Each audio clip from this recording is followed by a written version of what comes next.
Hey everyone, I hope you all are doing really good. Welcome back to another part of CUT 2025 Computer Science and Information Practices. This is section B1, right? Now I am sorry for first of all कि video late आने के लिए. Well, some projects में busy था. Now before we start this video, I want to say इसमें जो topics हैं वो कुछ टॉपिक्स हमने पहले ही A सेक्शन में एंड B2 में कवर कर लिए, जैसे कि SQL, database concepts and computer networks. तो उन टॉपिक्स को मैं मोस्टली स्किप कर दूंगा बिकॉज हमने पहले उसको कवर कर रखा, तो आप उन वीडियो से जाके उसको देख सकते हैं, ठीक है. एंड बाकी इसमें कहते हैं कुछ नोट्स में इंप्रूवमेंट करी है, मैंने ट्राई करा है कुछ नोट्स में इंप्रूवमेंट करने का. एंड दूसरी चीज़, अगर आपको जैसे सर्चिंग एंड सॉर्टिंग या फिर फाइल हैंडलिंग या एक्सेप्शन हैंडलिंग की अगर डिटेल में वीडियो चाहिए तो प्लीज़ कमेंट में जाके उसके बारे में बोलिए कि आपको उसकी वीडियो डिटेल में चाहिए. Till then let's start the video. Okay, so now notes as it is जैसे हमने सेक्शन B2 के लिए बनाए थे सेम वैसे ही है. एक डॉक्स की फाइल हो गई, ठीक है, जिसमें हमारे पास कहते हैं सभी सेक्शंस को हमने लिख रखा है.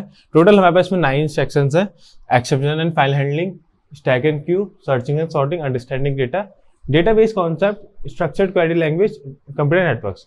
ये तीनों हमने पहले भी कर रखे हैं, ठीक है. बस इसमें यही है, सेम ही नोट्स हैं, कुछ ज़्यादा डिफरेंस है नहीं, टॉपिक सेम ही है उनके अंदर भी. बाकी नए जो है हमारे पास data communication and security aspects. So now exception handling पर अगर हम आए,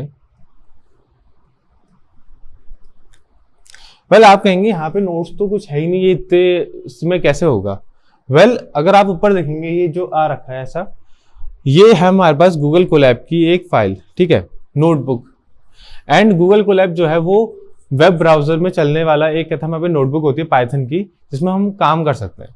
एंड इसी में कहते हैं हमने यहाँ पे अपने नोट्स बना के तैयार कर रखे हैं मैंने, ठीक है, जो मैं आपके संग शेयर कर दूंगा.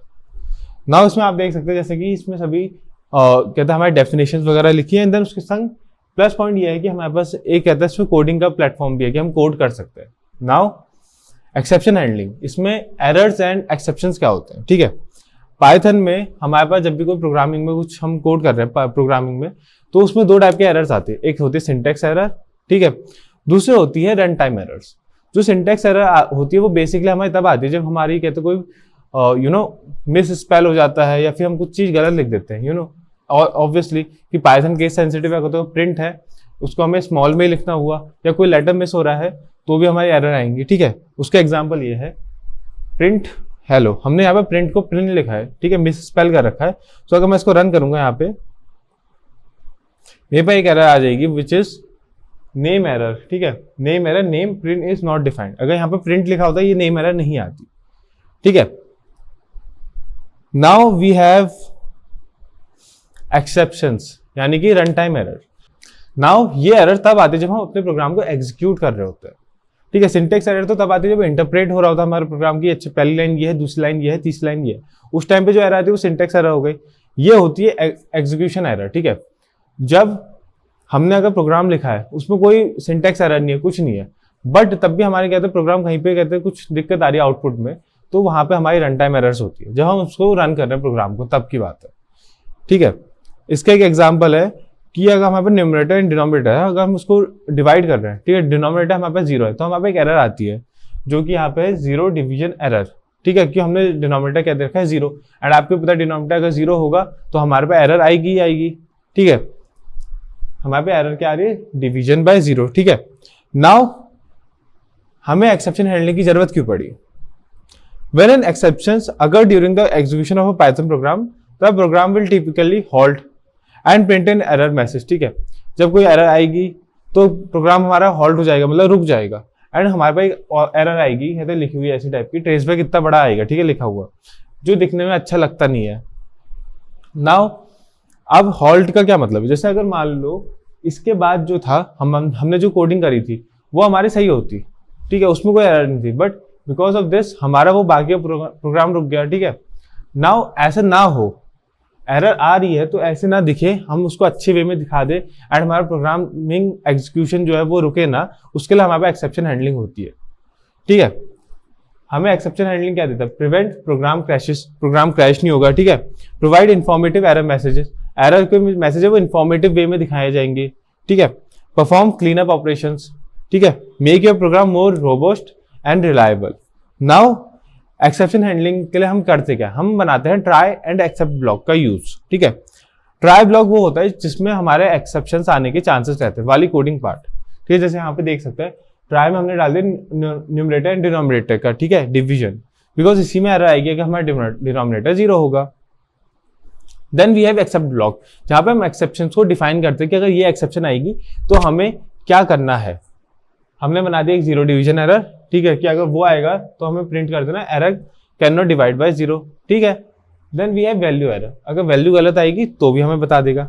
नाउ इसको अगर हम रन करें, न्यूमरेटर हमने डाला 20, डिनोमिनेटर डाल दे 0, हमारे पास एरर आ गई error can not divide by 0। अब याद करो पहले उसमें क्या था, हमारे उसमें जो लिखा आ रहा था वो बहुत ही बड़ा, कहते हैं 5-6 लाइन का आ रहा था message.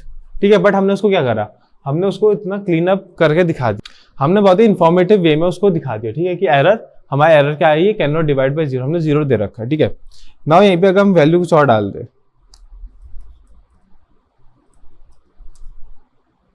Invalid input please enter numbers only. ठीक है, अब इस एग्जांपल में क्या हुआ, हमारे पास एक कोड है जिसको हमने लिखा ट्राई में। ठीक है, then we have 0 division error जो हमने बनाया एक एक्सेप्शन ब्लॉक, दूसरा हमने एक्सेप्शन ब्लॉक बनाया वैल्यू एरर। ठीक है, अगर हमारे कहते हैं ट्राई ब्लॉक में कोई भी एक्सेप्शन नहीं आती है तो हमारे एक्सेप्ट ब्लॉक जो होता है वो स्किप हो जाता है ऑब्वियसली, क्योंकि उनमें वो ट्रू ही नहीं है कंडीशन। देन हम उसके अलावा क्या कर सकते हैं, हम एक ही एक्सेप्ट ब्लॉक में हम सभी कहते हैं जितनी भी एक्सेप्शन है उनको डिफाइन करके सिंपल सा एक सिंगल मैसेज भी बना सकते हैं, जो जिसका एग्जांपल ये है। ठीक है, नाउ एल्स क्लॉज क्या होता है, हमने एक ट्राई पढ़ा, एक्सेप्ट पढ़ा।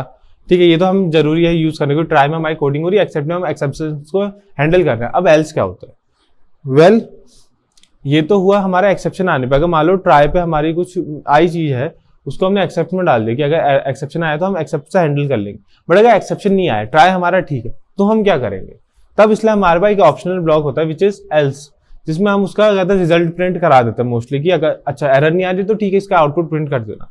जैसे कि यहाँ पे देख सकते हैं वही डिनोमिनेटर वाला एग्जांपल है, हमने इतना तो कोडिंग हमने पहले ही समझ ली। एल्स में क्या करा कि अगर ठीक है कोई एरर नहीं आ रही है, एक्सेप्शन नहीं है, तो क्या करो सिंपली उसका रिजल्ट प्रिंट करके दे दो मेरे को। Then we have finally clause, जो फाइनली क्लॉज होता है ना, ये हमारे एल्स की तरह होता है कि ऑप्शनल क्लॉज हुआ। ठीक है, अब हमारे ट्राई में अगर एरर आए ना आए, ठीक है, एक्सेप्ट या एल्स हमारा तो उनमें से कुछ ना कुछ एक चीज होगी ही रन। ट्राई में अगर एक्सेप्शन आ रही है तो एक्सेप्ट ब्लॉक रन होगा। ठीक है, ट्राई में एक्सेप्शन नहीं आ रही तो एल्स ब्लॉक रन होगा। देन क्या है, फाइनली क्या होता है ना, ये रन होता ही होता है, ये हमेशा एग्जीक्यूट होगा ही होगा। ठीक है, इतनी सी सिंपल सी बात है इसमें। मोस्टली इनका यूज करते हैं उसके लिए होता है कि अगर हम कोई फाइल हैंडलिंग कर रहे हैं, ठीक है, फाइल ओपन कर रहे हैं, उसमें हम फाइनली डाल देते हैं ताकि अगर हम कहीं पे फाइल क्लोज करना भूल जाए तो वो खुद ब खुद ही उसको क्लोज करके डाल दे, बिकॉज ये हमेशा रन होगा ही होगा। इसका एग्जाम्पल ये है। ठीक है, आप इसको ट्राई कर सकते हैं। अब तो इसमें एक फाइल बना लेना .txt करके, एंड या मैं अगर इसको अभी एग्जीक्यूट करूंगा तो एरर देगा, बिकॉज मेरे पास ऐसी नाम की कोई फाइल बनी नहीं है। Now we have raising exceptions, you can raise exception in your code using the raise keyword. This is useful for signaling errors or exception conditions that your code detects. ठीक है, अब हमारा क्या होता है, हम एक रेज भी कर सकते हैं अपने एरर्स को। जैसे यहाँ पे हमने एक बनाया चेक एज करके एक फंक्शन। ठीक है, इसमें हमने पहला कंडीशन दी, देन हमने क्या करा, रेज कर दिया वैल्यू एरर। अगर हमारी वैल्यू कहते हैं नेगेटिव हो रही है तो उसको खुद ब खुद ही वो रेज करके डाल देगा। ये भी एक तरीका होता है हमारे कोड को बहुत ही स्मूथ तरीके में लिखने का। ठीक है, then we have user defined exceptions. ठीक है, हम अपने खुद के एक्सेप्शन क्लासेस भी बना सकते हैं। ठीक है, now built in exception classes, ये खुद ब खुद बनी एक्सेप्शन क्लासेस होती है पहले से पाइथन के अंदर। ठीक है, ये सब तो हो गया एक्सेप्शन हैंडलिंग का part. Now we have file handling. Well file handling क्या होती है कि हमारी जो फाइल्स होती है उनको हम रीड कर सके एंड राइट कर सके, उसके काम आती है। ठीक है, हमारे पास होती है दो टाइप की files, text and binary. Text files आपको पता ही है, जो होती है कि सिंपल टेक्स्ट फाइल्स। बाइनरी वो थोड़ी अलग होती है, वो होती है हमारी इमेजेस, ऑडियो, वीडियो फॉर्मेट की जो फाइल्स होती है वो हमारी बाइनरी फाइल्स होती है। ठीक है, देन हम ओपन और क्लोज करते हैं अपनी फाइल को। ओपन का सिंटेक्स जो होता है हमारा सभी का सेम ही होता है, एक फाइल ऑब्जेक्ट बनाएंगे हम, देन क्या करेंगे, ओपन का यूज करेंगे, then file name and then उसका मोड डाल देंगे। हमारे पास जो मोड्स होते हैं वो 3 टाइप के होते हैं, रीड, राइट एंड अपेंड। ठीक है, read mode, right mode, append mode, ठीक है। देन वी है बाइनरी मोड। अगर हमें बाइनरी फाइल यूज करनी तो हमें पहले अपना मोड डालना पड़ेगा RBA में से, देन उसका B लगाना पड़ेगा ताकि बताने के लिए हमें रीड करनी है बाइनरी फाइल या राइट करनी है बाइनरी फाइल, ठीक है। देन वी है प्लस, ये होता है कि कॉम्बिनेशन यूज करने के लिए, जैसे हमने R+ लिखा, इसका मतलब वो रीड भी करेगा फाइल को, राइट भी करेगा। बट याद रखना अगर R है सबसे पहले वो रीड करेगा, देन वो फाइल को राइट करने का काम करेगा। बट वहीं पे W है तो पहले राइट करेगा देन रीड करने का काम करेगा। मीन सबसे पहला जो है उसका काम जो है वो जो उसका नाम है वो उस पर होगा, ठीक है। देन उसके बाद प्लस वाला जो फीचर होगा वो होगा। क्लोज करने का सिंटैक्स ये है, फाइल ऑब्जेक्ट जो हमने बनाया उसको डॉट क्लोज, ठीक है। नाउ अगर हम विथ स्टेटमेंट के साथ अगर हम अपनी फाइल को ओपन करते हैं तो हमें क्लोज का यूज करने की जरूरत नहीं, बिकॉज वो खुद ब खुद ही उसको क्लोज कर देता है। अब रीड कैसे कर रहे हैं टेक्स्ट फाइल्स को, रीड एंड राइट, ठीक है। रीडिंग के लिए हमारे पास सबसे पहले तो हमने फाइल ओपन करी, then we have dot read command, ठीक है। ये जो मेथड होता है इससे क्या होता है ना कि पूरा फाइल का कंटेंट्स रीड हो जाते हैं एक ही बारी में, ये उसका सिंटैक्स है। Then we have read lines, इसमें क्या होता है ना जैसे हमने 10 लाइन्स लिखी एक फाइल के अंदर, ठीक है, तो उसमें लाइन बाय लाइन रीड करता है। पहले अगर मैंने रीड लाइन करी तो जो स्टार्टिंग जहाँ पे मेरे कर्सर है वहां से पहली लाइन रीड करेगा, देन मैं फिर से एग्जीक्यूट करूंगा, देन जाके वो नेक्स्ट लाइन पे जाएगा।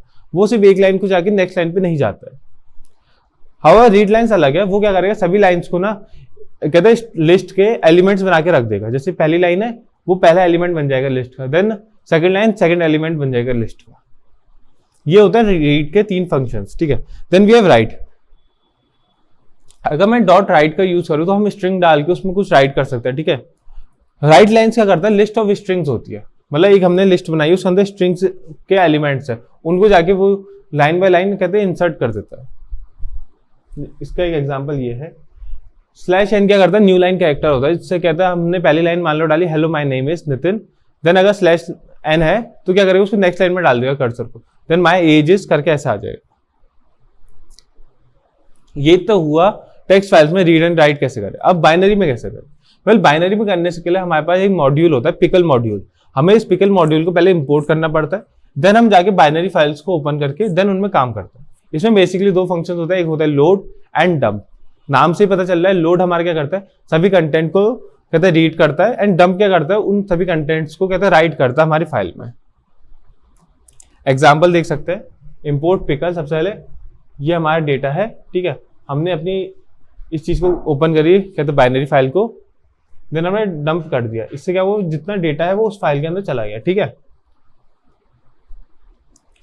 एंड अगर हमें लोड करेंगे तो क्या करेगा, उसको हम वो कर सकते हैं, पढ़ सकते हैं, ठीक है। इसको पिकलिंग एंड अनपिकलिंग कहते हैं, ठीक है। अनपिकल मीन्स हम उसको कहते हैं पढ़ रहे हैं, पिकल मीन्स उसको हम कहते हैं राइट कर रहे हैं। यहां पे लिखा भी है writing binary files is pickling and reading binary files is unpickling, ठीक है। नाउ ये तो हुआ हमारे exception and file handling. Now moving forward, अब जैसे यहाँ पे हमने पहले ये करा, ठीक है। यहाँ पे क्विक टाइप का रिवीजन भी है इसके ऊपर, ठीक है, कि हमने क्या क्या चीजें पढ़ी है उसके बारे में। Now we have stack and queue, same as it is इसमें आना है। कोलैब की फाइल खोलनी है, ठीक है, आप लोग को, एंड ये रहा हमारे कोलैब की फाइल। नाउ ये कोलैब की फाइल में सबसे अच्छा बेनिफिट तो यही है कि हमने नोट्स अपने बना रखे हैं। आप भी चाहे तो एक सेल ऐड करके अपने उसमें नोट्स बना सकते हैं, ठीक है। यहाँ पे ऐसे प्लस कोड है, या तो कोडिंग वाला बना लो या फिर क्या कर लो टेक्सटिंग वाली बना के अपने नोट्स खुद से एडिट कर सकते हैं। आप इस फाइल को अपने हिसाब से एडिट भी कर सकते हैं, ठीक है। देन दूसरा यही फायदा तो इसमें बहुत है कि आप लिख सकते हैं कुछ टेक्स्ट चीजें भी लिख सकते हैं, देन कोडिंग भी कर सकते हैं साथ ही में। तो अगर आपको अपने हिसाब से चेंजेस करने हैं, अपने हिसाब से नोट्स को कस्टमाइज करना है, तो आप कर सकते हैं इस file. Now moving forward stack, well stack जो होता है वो फंडामेंटल डेटा स्ट्रक्चर होता है, ठीक है, जो हमारा एक प्रिंसिपल फॉलो करता है, which is LIFO, LIFO, last in first out.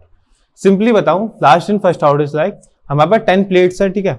अब मैं उन प्लेट्स को अगर एक टेबल के ऊपर रख रहा हूँ तो जो पहले नंबर की प्लेट है वो सबसे लास्ट में होगी, एंड लास्ट वाली जो है हम रखते रखते सबसे टॉप में जो है ना वो सबसे लास्ट में हमने रखी है। तो क्या होगा, लास्ट इन फर्स्ट आउट, जो सबसे लास्ट में रखी गई है उस चीज को हम एक्सेस करते हैं सबसे पहले, ठीक है। लिस्ट इंप्लीमेंटेशन, हम इसको मोस्टली लिस्ट में यूज करते हैं, बिकॉज लिस्ट में कहते हैं हम आराम से एडिंग एंड रिमूविंग कर सकते हैं एलिमेंट्स का with access of first element को करना है, लास्ट को करना है, फिर मिडल वाले को करना है। हम आराम से इंडेक्स कर सकते हैं, ठीक है। एंड दूसरा ऐड और रिमूव कर सकते हैं।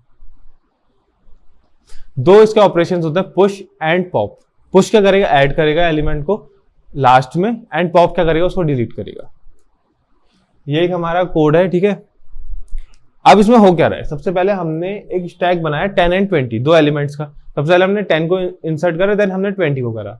देन क्या किया हमने, पॉप करा, ठीक है। पॉप क्या करा, लास्ट वाले आइटम ने उसको पॉप करके दे दिया मेरे को, विच इज 20, ठीक है। देन हमने क्या किया, टॉप एलिमेंट हमारे पास क्या बचता है, 10 बचता है। स्टैक आफ्टर पॉप क्या हुआ, 10 ही बचा, ठीक है। एम्प्टी है क्या स्टैक, नहीं। साइज ऑफ स्टैक क्या, 1, ठीक है। इसको एक बार हम रन करके भी देख लेते हैं कि कैसे काम कर रहा है।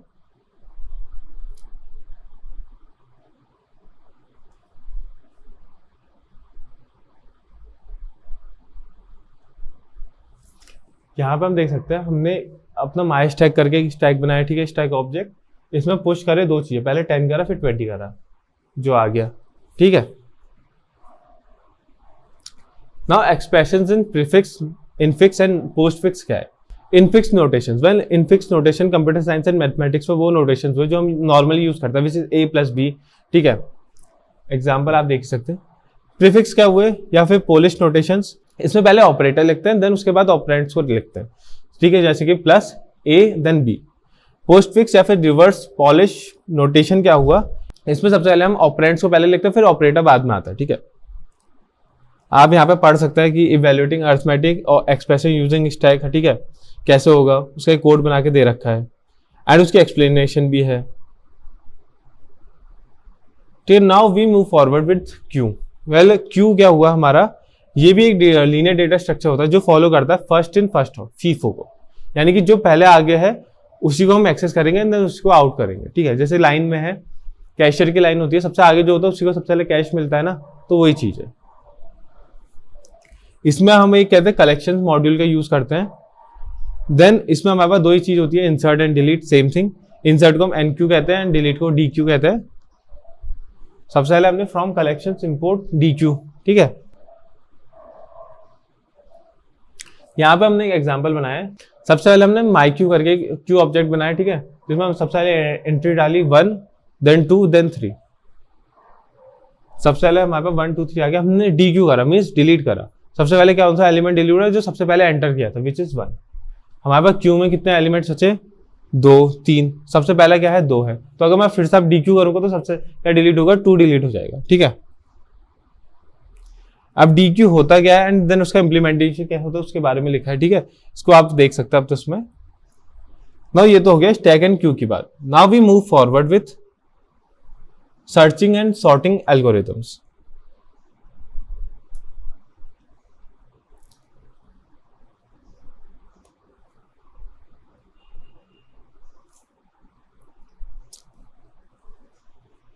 नाउ सर्चिंग क्या होता है, वेल सर्चिंग इज लाइक हम कोई हमारे पास लिस्ट है या एरे है, ठीक है, डेटा का, तो हम उसमें कोई भी स्पेसिफिक एलिमेंट्स को अगर सर्च करना है वो सर्चिंग में आता है, ठीक है। सर्चिंग दो टाइप के, सीक्वेंशियल एंड बाइनरी। सीक्वेंशियल क्या करता है, वो लीनियर सर्च होता है। इसमें हमारे पास जैसे हमने 10 एलिमेंट्स हमारे लिस्ट में या एरे में, तो सबसे पहले एलिमेंट को चेक करेगा कि ये हमारा एलिमेंट है नहीं है, देन दूसरे पे जाएगा, देन तीसरे पे जाएगा, तो 1 बाय 1 चेक करता है इसमें, ठीक है। जैसे कि यहाँ पे देख सकते हैं हमने एक लिस्ट बनाई, ठीक है, 5 2 9 1 5 6, तो हमारा टारगेट वैल्यू क्या है, 9। सो जब उसको सर्च करेगा तो क्या करेगा, पहले वो सबसे पहले इंडेक्स पे जाएगा, विच इज 0। इसमें देखा इसमें 5 है, वो 9 है, इक्वल है नहीं, तो उसका दूसरे इंडेक्स पे गया, विच इज 1 इंडेक्स पे गया जिसमें जहाँ पे वैल्यू है 2, उसमें चेक करा। उसका फिर सेकंड इंडेक्स पे गया जहाँ पे वैल्यू 9 थी एंड वो उससे फाइंड कर ली, ठीक है। देन बाइनरी सर्च, इसमें क्या होता है ना, जो हमारा डेटा होता है पहले से सॉर्ट होना चाहिए, ठीक है, ताकि हम उसमें काम कर सके। देन क्या करता है, इंटरवल्स में इसको डिवाइड करता है। सबसे पहले जितना है लोएस्ट एंड हाईएस्ट इनको ऐड करेगा, इंडेक्स जो है, देन उनके बाद उसको डिवाइड करेगा, जो वैल्यू आएगी वहां से पहले सर्च करना चालू कर, देन ऐसी को प्रोसेस को रिपीट करते रहता है, ठीक है। नाउ ये है सिक्वेंशियल सर्च का एक ड्राई रन। एलिमेंट हमारे पास 1 2 3 4 5 है, टारगेट हमारा 6 है, ठीक है। सबसे पहले उसने पहले वाले से चेक करा, उसमें नो मैच, ऐसे ही करते रहा, लास्ट में देखा कि नो मैच है, तो हमारा काम नहीं बना। अब इसमें एक और चीज है, best case, worst case and average case भी आप देख लेना। बेस्ट तब है जब हमारा स्टार्टिंग में हो, ठीक है, क्योंकि हमारे पास ज़्यादा टाइम लगेगा नहीं, फिर टाइम कॉम्प्लेक्सिटी हमारी कम हो जाएगी उससे। वर्स्ट केस क्या है, जब लास्ट में अगर एलिमेंट्स हैं तो हमारे कहते हैं टाइम कॉम्प्लेक्सिटी बढ़ जाएगी, ठीक है। नाउ बाइनरी सर्च, इसमें भी बेस्ट वर्स्ट केस है। बेस्ट है जब मिडल में हो, वर्स्ट है जब बहुत ही एक्सट्रीम पे हो, ठीक है, वैल्यू। अब इसका डायग्राम अगर देखें, हमारे पास सॉर्टेड लिस्ट है पहले से 2, 5, 8, 12, 16, 23, 38, 56। सॉर्टेड क्या हुआ, असेंडिंग या डिसेंडिंग में हमने लिस्ट को रखा है अपनी। टारगेट क्या है, हमारे पास 1 है, ठीक है। तो उसका डायग्राम देख सकते हैं, लोएस्ट इंडेक्स फिर हाईएस्ट इंडेक्स, ठीक है। इनको ऐड करा, डिवाइड करा बाई 2 एवरेज करने के लिए, देन 3 आया। हम अपने सिंटेक्स इंडेक्स 3 पे देखा, 3 पे जो वैल्यू है वो 1 नहीं है, ठीक है। तो हम क्या करा, उससे 1 हटा के हमने फिर चेक करा 2 पे, फिर से हमने ये चीज करी एंड इसी चीज को रिपीट करते रहे। Now we have sorting. Sorting क्या होता है, असेंडिंग या डिसेंडिंग ऑर्डर पे हमारे एलिमेंट्स को लगाना, ठीक है, एरे या फिर लिस्ट पे, ठीक है। Then we have 3 types of sorting, bubble sort, selection and insertion. Bubble हमारा सिंपल कहते हैं सॉर्टिंग एल्गोरिथम होता है, ठीक है, जो क्या करता है, हर उस चीज में कंपेयर करता रहेगा। लाइक जैसे यहाँ पे अगर 5 एलिमेंट्स है, मैं यहाँ पे खड़ा हूँ, ठीक है, तो क्या मेरे एडजेसेंट जो एलिमेंट्स है मैं उनसे कंपेयर करूंगा खुद को। अगर ये मेरे से बड़ा है तो मैं इससे अपनी प्लेस को स्वैप कर लूंगा। सिंपल सी चीज ये है, वो अपनी प्लेसेस को स्वैप करते रहता है बिकॉज ये रिपीट होते रहती है process.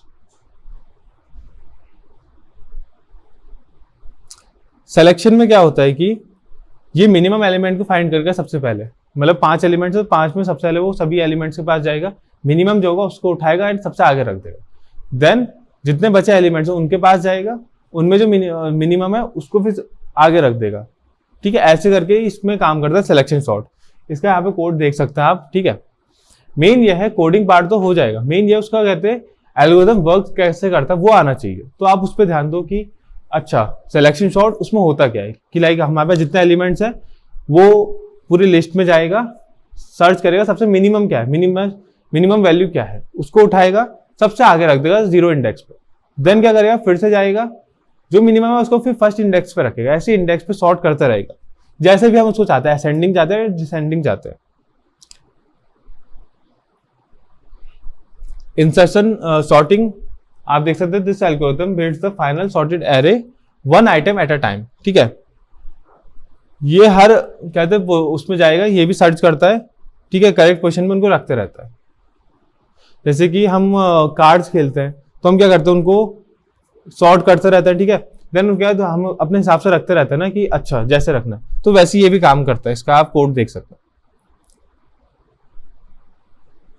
Now dry run to identify best, worst and average case. आप देख सकते हैं इसके बारे में बबल सिलेक्शन एंड इंसर्शन का, ठीक है। Now we have hashing, hash functions या कोलिजन रिजोल्यूशन। वेल हैशिंग क्या होता है कि जो हमारा डेटा होता है डिफरेंट डेटा का, उसको एक फिक्स डेटा में साइज में कहते हैं चेंज कर देता है। मींस अगर मेरे पास डेटा है लिस्ट एरे में जो कि अलग अलग टाइप का है, लाइक साइज उसका अलग है, एक है कोई फ्लोट 32, एक है फ्लोट 64, इंटीजर 8, इंटीजर 64, ठीक है। तो उनको क्या है एक फिक्स साइज में लगा के रख देगा, ठीक है। इस कन्वर्जन को हम हैशिंग कहते हैं। हैश फंक्शन, ठीक है, example of simple hash function of string might involve summing the ASCII values of character module, ठीक है, और टेबल साइज। जैसे कि हमारे पास जो अल्फाबेट्स होता है, स्ट्रिंग होती है, ठीक है, जितने भी स्ट्रिंग्स कैरेक्टर्स होते हैं ना, उनकी एक ASCII वैल्यू होती है। जो स्मॉल हमारे पास लेटर्स के होते हैं ना, लोअर केस लेटर्स के अल्फाबेट्स, उनकी वैल्यू हाई होती है कंपेयर टू अपर केस। तो अगर कैपिटल ए है और मैं लिख दूं capital A is less than small A, then वो ट्रू आ जाएगा बिकॉज स्मॉल ए की ASCII वैल्यू ज्यादा होती है, ठीक है। तो उस हिसाब से इसको अरेंज करके रखता है ये। Now moving forward we have understanding data. Now data क्या होता है? Well data is simply a collection of facts, figures, symbols, observation और measurement, ठीक है, जो हम रिकॉर्ड करके एंड स्टोर करके रखते हैं अपने पास। ये वेरियस फॉर्म्स में हो सकता है, नंबर्स में हो सकता है, टेक्स्ट में, इमेजेस, ऑडियो एंड वीडियो में हो सकता है, ठीक है। पर्पस क्या होता है डेटा का? Well information, knowledge. इसके पास कहता है हमारे पास नॉलेज आ जाती है, इन्फॉर्मेशन आ जाती है। Raw data can be processed and analysed to extract meaningful information, ठीक है। डिसीजन मेकिंग, हम डिसीजन बना सकते हैं। प्रॉब्लम सॉल्विंग, हम एनालाइज कर सकते हैं डेटा से ताकि हम उससे कहते हैं पैटर्न्स या ट्रेंड्स निकाल के अपनी प्रॉब्लम्स को सॉल्व कर सके। प्रेडिक्शन एंड फोरकास्टिंग, हम हिस्टोरिकल डेटा से कहते हैं फ्यूचर प्रेडिक्शन मॉडल्स बना सकते हैं। जैसे कि अगर मेरे पास हल्द्वानी का 10 साल का कहते हैं डेटा है वेदर का, तो मैं उससे हेल्प लेके एक प्रेडिक्शन मॉडल बना सकता हूँ जो फोरकास्ट कर सके कि आगे टाइम में कहते हैं वेदर कैसा हो सकता है। कम्युनिकेशन, हम डेटा की हेल्प से विजुअलाइज में डाल के कम्युनिकेट कर सकते हैं, ठीक है। कलेक्शन ऑफ डेटा, दो टाइप के होता है, प्राइमरी एंड सेकेंडरी। प्राइमरी क्या हो, जो हमें सबसे फर्स्ट हैंड मिलता है, लाइक मैं अगर सर्वे कर रहा हूँ वो प्राइमरी हुआ। सेकंड हैंड क्या हुआ, जो पहले से स्टोर हुआ होता है डेटा, अगर मैं उसको एक्सेस कर रहा हूँ, उसको यूज कर रहा हूँ, वो सेकेंडरी डेटा हुआ। डेटा को ऑर्गेनाइज करने के हमारे पास तरीके होता है, टेबल्स हुआ, स्प्रेडशीट हुआ एंड डेटाबेसेस। नाउ डेटा को हम अंडरस्टैंड करें स्टैट्स के मेथड्स की हेल्प से। हमारे पास आता है मीन, जो होता है एवरेज, ठीक है। मेरे पास अगर एलिमेंट्स है, ठीक है, सैलरी है उत्तराखंड के लोगों की, तो उसका एवरेज क्या है कि एवरेज कितनी सैलरी होती है। हाउएवर एक और चीज ध्यान रखनी हुई, मीन जो होता है हमारा एवरेज, वो आउटलायर्स मींस एक्सट्रीम वैल्यू, चाहे वो एक्सट्रीम हाई हो या एक्सट्रीम लो हो, उससे बहुत इफेक्ट होता है। तो हमारे पास डेटा बहुत अच्छा होना चाहिए जिसमें आउटलायर्स कम हो ताकि हम मीन यूज कर सके। मीडियन होता है हमारा मिडल वैल्यू, ठीक है, सिंपल सी बात ये। Mean, median and mode, mode यानी कि फ्रीक्वेंसीज, कितनी बार हमारा रिपीट हो रही है कोई चीज, ठीक है। ये जो तीन चीज होती है हमारी सेंट्रल टेंडेंसीज होती है डेटा की, ठीक है। Then we have measure of dispersion, जिसके अंदर हमारे पास दो चीजें यहाँ पे, standard deviation and variance. Standard deviation जो होता है ये मेजर करता है कितना हमारा वेरिएशन आ रहा है, डिस्पर्शन आ रहा है सेट ऑफ वैल्यूज में मीन के रिगार्डिंग। मीन जो है उससे कितना हमारी वैल्यू डिस्पर्स हो रही है, मतलब कितना दूर जा रही है। जितना कम स्टैंडर्ड डेविएशन उतने अच्छे हमारे कहते हैं डेटा है, उतने कम उसमें आउटलायर्स है, ठीक है। ये इसका फॉर्मूला है स्टैंडर्ड डेविएशन का। इसमें हमारे पास हमने n-1 जो यूज करा है ना, इसकी जगह हम कभी कभी n भी यूज करते हैं। डिफरेंस ये होता है जब हम n-1 यूज कर रहे हैं उस टाइम पे हम सैंपल की बात कर रहे होते हैं, जब हम n का यूज कर रहे होते हैं हमारे पास पॉपुलेशन का डेटा होता है। नाउ वेरिएंस, वेल वेरिएंस जो होता है स्टैंडर्ड डेविएशन का कहते हैं स्क्वायर होता है, ठीक है। डेटा इंटरप्रेशन, हम डेटा को इंटरप्रेट करके क्या चीजें फाइंड कर सकते हैं, हम पैटर्न्स एंड ट्रेंड्स फाइंड कर सकते हैं, ठीक है। इन्फ्रेंस बना सकते हैं, कंपैरिजन कर सकते हैं, आउटलायर्स को आइडेंटिफाई कर सकते हैं, ठीक है। विजुअलाइज कर सकते हैं डेटा, जैसे कि हमने सेक्शन B2 में हमने देखा था कि चार्ट्स एंड ग्राफ्स की हेल्प से हम कैसे अपने डेटा को विजुअलाइज करके मीनिंगफुल चीजें दिखा सकते हैं, प्रेजेंट कर सकते हैं, ठीक है। नाउ डेटाबेस कॉन्सेप्ट, जैसे कि मैंने स्टार्टिंग में बोला था, ये हमने पहले ही कवर कर रखा है, तो मैं इसको आगे स्किप कर रहा हूँ। सेम वही नोट्स हैं, वही सब टॉपिक्स हैं, कोई डिफरेंस है नहीं, आप देख सकते हैं।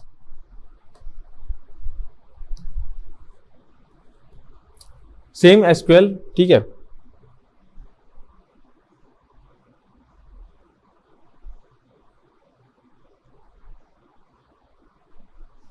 एंड कंप्यूटर नेटवर्क्स का भी सेम वही चीज है।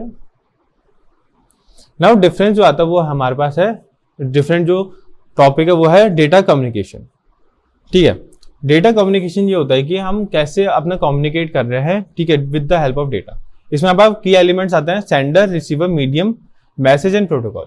सेंडर जो मैसेज भेज रहा है, रिसीवर जो मैसेज रिसीव कर रहा है, मीडियम किस वे में कर रहा है, फिजिकल है या लॉजिकल पाथवे है, ठीक है। यानी कि एग्जांपल केबल है या फिर रेडियो वेव से, केबल क्या हुआ फिजिकल पाथ हुआ और रेडियो वेव हमारा लॉजिकल पाथवे हुआ, ठीक है।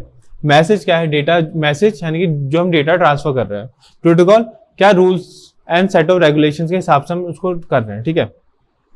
टाइप्स ऑफ डेटा कम्युनिकेशन हमारे पास होती है 3 टाइप्स की, simplex, half duplex and full duplex. Simplex वो होती है जो 1 वे होती है, जैसे कि हम टीवी में होते हैं या फिर रेडियो में होते हैं, या फिर ये वीडियो आप जो देख रहे हैं ये सिंप्लेक्स हुआ क्योंकि 1 वे है कम्युनिकेशन, ठीक है। मैं बोल रहा हूँ आप लोग सुन रहे हैं, बस इतना सा है। हाफ डुप्लेक्स होता है 1 एट अ टाइम जो होती है, इसमें कम्युनिकेशन दोनों तरफ से होती है, ठीक है, बट 1 एट अ टाइम होती है, जैसे कि वॉकी टॉकिंग होता है। पहले मैं बोलूंगा, आप पहले मैसेज सुनोगे, देन उसके बाद अपना चीज बोलोगे, हम दोनों साथ में चीज नहीं कर सकते। बट फुल डुप्लेक्स में क्या होता है, ये दोनों चीजें साथ में हो सकती है, यानी कि जो हम नॉर्मली कॉल करते हैं आजकल। Then we have serial and parallel. Serial क्या होता है, data bits are transferred sequentially over a single channel. Parallel में क्या होता है, मल्टीपल डेटा बिट्स जो हम ट्रांसफर कर रहे होते हैं मल्टीपल पैरेलल चैनल्स में, ठीक है। Switching techniques, we have circuit, package and message switching.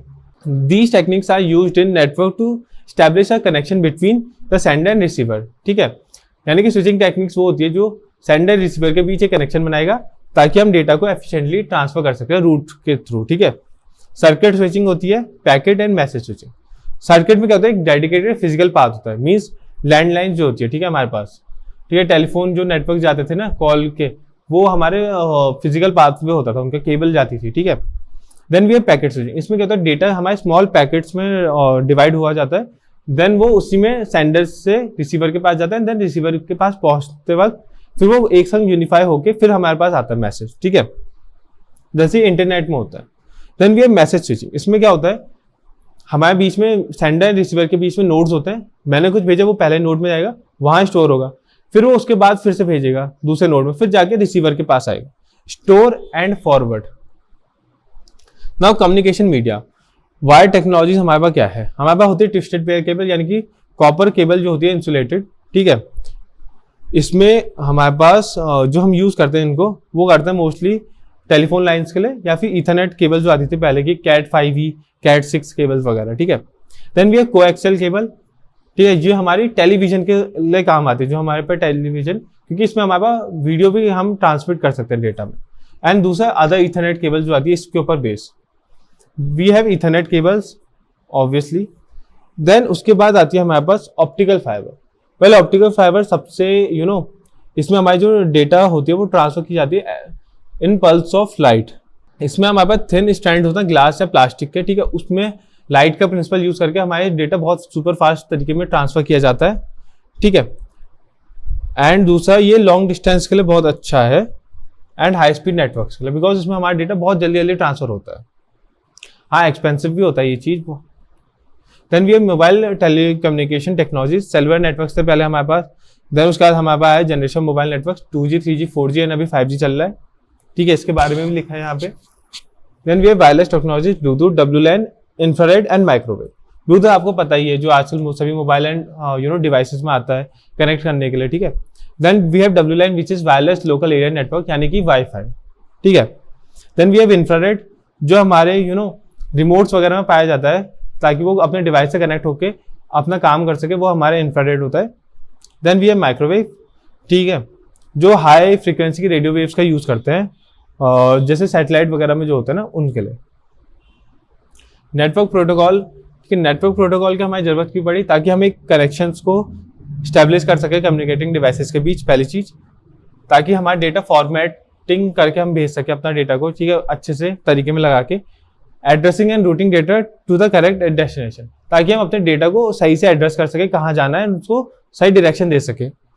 And reliable data delivery, ताकि हम एक अच्छी रिलायबल डेटा बना सके, ताकि एरर्स वगैरह ना आ सके। एंड मेंटेनिंग सिक्योरिटी, ये होती है जरूरत नेटवर्क प्रोटोकॉल की, ठीक है। इसके एग्जांपल है application layer protocol, deal with user level data and services. जो यूजर लेवल डेटा होता है उनके अंदर हमारे पास क्या क्या प्रोटोकॉल आता है, HTTP, हाइपरटेक्स्ट ट्रांसफर प्रोटोकॉल, ठीक है, वेब पेजेस वगैरह में जो लगता है। FTP, ट्रांसफरिंग फाइल्स होता है क्लाइंट और एक सर्वर के बीच में, ठीक है। Then we have electronic mail protocol, SMTP, POP3 and IMAP, ठीक है। SMTP क्या होता है, सिंपल मेल ट्रांसफर प्रोटोकॉल, हम जो मेल्स भेजते हैं उनके जो गवर्न करता है सेंडिंग एंड रिसीविंग, हम मेल्स क्या कर रहे हैं उनके रूल्स होते हैं, ठीक है। POP3 post office protocol version 3। Then IMAP internet message access protocol, ठीक है। Then we have transport layer protocol, ठीक है, manage the end to end of delivery of data. इसके अंदर हमारे पास दो टाइप के आते हैं, TCP एंड UDP। TCP यानी कि transmission control protocol, UDP user datagram protocol. Then we have network layer protocol, ठीक है, handle addressing and routing of data packages, means हमें एड्रेस कर रहे कि यहाँ भेजना है, रूट कर रहे कि ऐसे जाना है। उसके अंदर हमारे पास आता है IP यानी कि इंटरनेट प्रोटोकॉल, जो हमारा IP एड्रेस होता है। Then we have data link layer protocol, handle the transfer of data between two directly connected devices, ठीक है, nodes. PPP point to point protocol, ठीक है। Now concept of channel and bandwidth, आप देख सकते हैं यहाँ पे लिखा है इसके बारे में। चैनल क्या होगा, हमारे पास कम्युनिकेशन पाथवे और स्पेसिफिक फ्रीक्वेंसी, जहाँ पे हमारे सिग्नल जो है ट्रांसमिट हो रहे हैं। यानी कि रेडियो में आपको पता होगा एक नॉब होती थी ना, जिसमें हमारे पास नंबर्स लिखे होते थे 91, 92, 91.7, वही हमारे चैनल्स होते थे जहाँ पे हमारे सिग्नल्स रिसीव हो पा रहे हैं, ठीक है। बैंडविड्थ क्या होती है, किस फ्रीक्वेंसी में हमारा डेटा क्या है ट्रांसमिशन हो रहा है चैनल के थ्रू, ठीक है। डेटा ट्रांसफर रेट आपको पता है, kbps, mbps जो आते हैं। Now we have last topic which is security aspects, ठीक है। थ्रेड्स क्या होता है? थ्रेड्स हमारे पास होते हैं viruses, worms, Trojan horse, spam and cookies and adware. ठीक है, वायरसेस आपको पता है मैलिशियस सॉफ्टवेयर होता है जो हमारे कंप्यूटर को हार्म करते हैं, फाइल्स वगैरह को, ठीक है, डेटा स्टील करते हैं वगैरह। वॉर्म्स क्या होता है? सेल्फ रेप्लिकेटिंग मॉलवेयर होता है, ठीक है, जो खुद ब खुद ही हमारे नेटवर्क के अक्रॉस फैल जाता है, ठीक है, होस्ट प्रोग्राम के थ्रू। ट्रोजन हॉर्स ऐसे सॉफ्टवेयर जो हमें लेजिमिनेट लगते हैं कि लाइक हाँ ये लीगल है, बट वो सॉफ्टवेयर के अंदर कहते हैं कुछ चीजें मिलाई जाती हैं, ठीक है, मतलब कोडिंग की जाती है ताकि अगर कोई इंस्टॉल करे मान लो, देन उसके बाद क्या होगा, उसके कंप्यूटर की चीजें एक्सेस हो जाएंगी किसी और के पास। स्पैम आपको पता ही, जो बल्क में मेल्स हमारे पास जमा हो जाते हैं जिसमें एड्स होते हैं, फिर कुछ जंक फाइल्स होती हैं, वो चीजें। कुकीज जो होती हैं ये स्मॉल टेक्स्ट फाइल होती है जो हमारा ब्राउजर सेव करता है, ठीक है, वेबसाइट सेव करती है। ये क्या करती है ना, हमारे इन्फॉर्मेशन को स्टोर करती है अगर हम एक्सेस दें, अदरवाइज हमारे प्रेफरेंसेस को स्टोर कर देती है। जैसे कि अगर मैं कहीं अमेजोन को यूज़ कर रहा हूँ ब्राउजर में, देन उसकी जो वेबसाइट है अगर मैं वहाँ पर कुछ चीज़ सर्च कर रहा हूँ, तो अगर मैं नेक्स्ट टाइम वहाँ जाऊँगा तो मेरे को उसी टाइप का प्रेफरेंस वो दिखाएगी। एडवेयर क्या होता है? सॉफ्टवेयर, ऐसे सॉफ्टवेयर जो अनवांटेड एड्स में दिखाए जाते हैं, ठीक है। कुछ एडवेयर अच्छे होते हैं, मीन्स ठीक है वो ठीक होते हैं, बट उसके अलावा मैलिशियस भी एडवेयर आते हैं। प्रिवेंशन कैसे होता है? फायरवॉल, ठीक है, हमारे उसमें जो होता है लगा हमारे सिस्टम के अंदर होता है फायरवॉल। ये क्या होता है? एक नेटवर्क सिक्योरिटी सिस्टम होता है जो मॉनिटर करता है, कंट्रोल करता है incoming and outgoing network traffic को, ठीक है। HTTP versus HTTPS। HTTP आपको पता ही है, हाइपरटेक्स्ट ट्रांसफर प्रोटोकॉल। HTTPS क्या होता है? वो सिक्योर होता है ज़्यादा, ठीक है। इसके अंदर हमारे पास कहते हैं ट्रांसपोर्ट लेयर सिक्योरिटी आ जाती है, सिक्योर सॉकेट लेयर आ जाती है, ठीक है। Network security concept, firewall, cookies, hackers and cracker. Firewall आपको पता ही है, अभी बताई है हमने। कुकीज क्या हुई? While disguised as a potential privacy threat, cookies themselves are also part of how a web application works. Cookies threat भी होता है बिकॉज किसी अगर कुकीज चोरी हो रही तो उसका डेटा चोरी हो सकता है, क्योंकि हम उसमें कोई लोग अपना पासवर्ड सेव करके रखते हैं। हाउएवर वेब ब्राउजर या फिर हमारी जो वेबसाइट होती है वो उसी के बेसिस पे वर्क करती है, कुकीज पे, ठीक है, तो इसलिए उसका यूज भी होता ही है। सिक्योर कुकीज जो हमारे HTTPS के थ्रू ट्रांसमिट होती है, ठीक है, या फिर HTTP ओनली कुकीज होती है, ठीक है। Hackers and crackers. हैकर्स वो होते हैं जो हमारे न्यूट्रल होते हैं, फिर इवन पॉजिटिव जो हमारे हैकर्स होते हैं। मीन्स ये क्या करते हैं कि वाइट हैट हैकर्स हुए, ठीक है, ये किसी के कहते हैं एडवांस कंप्यूटर स्किल्स होती है इनके पास, ठीक है, ताकि एक्सप्लोर कर सकते हैं, अंडरस्टैंड कर सकते हैं कंप्यूटर सिस्टम एंड नेटवर्क्स को। एथिकल हैकर्स भी होते हैं या फिर वाइट हैकर्स होते हैं जो सिक्योरिटी को हेल्प करते हैं इम्प्रूव कराने में गवर्नमेंट की या फिर किसी कंपनी के लिए एथिकल वर्क में। क्रैकर्स या फिर ब्लैक हैट हैकर्स ये होते हैं अनएथिकल, ये किसी के अनऑथोराइज वे में किसी के कंप्यूटर नेटवर्क में जाते हैं, उससे डेटा स्टील करते हैं, उसको ब्लैकमेल करते हैं वगैरह वगैरह। Then we have antivirus and their work. Antivirus आपको पता है ऐसे सॉफ्टवेयर प्रोग्राम्स जो डिजाइन करे होते हैं ताकि हम प्रिवेंट कर सकें, रिमूव कर सकें मालवेयर को। मालवेयर हमारे पास पता ही है, वायरसेस, वॉर्म्स, ट्रोजन, स्पाईवेयर, ठीक है। वर्किंग कैसे होती है लिखा ही है उसके बारे में, ठीक है। Then we have network security threats, DOS, intrusion problem, snooping and eavesdropping. DOS क्या होता है कि an attack aimed at making a computer system or network resources unavailable to its legitimate users, ठीक है। हम कोई चीज कंप्यूटर सिस्टम या फिर कोई नेटवर्क को उसका जो रिसोर्सेज को अनअवेलेबल बना दे रहे हैं एक्चुअल यूजर्स के लिए। जैसे कि लोग क्या करते हैं कि इसकी जो सर्विसेज होती है इसमें क्या करते हैं कि अटैक्स लॉन्च करते हैं वेबसाइट में ताकि वो क्रैश कर जाए या फिर वो चीज हो, ठीक है। Then intrusion problems, unauthorized attempts to gain access to a computer system और नेटवर्क।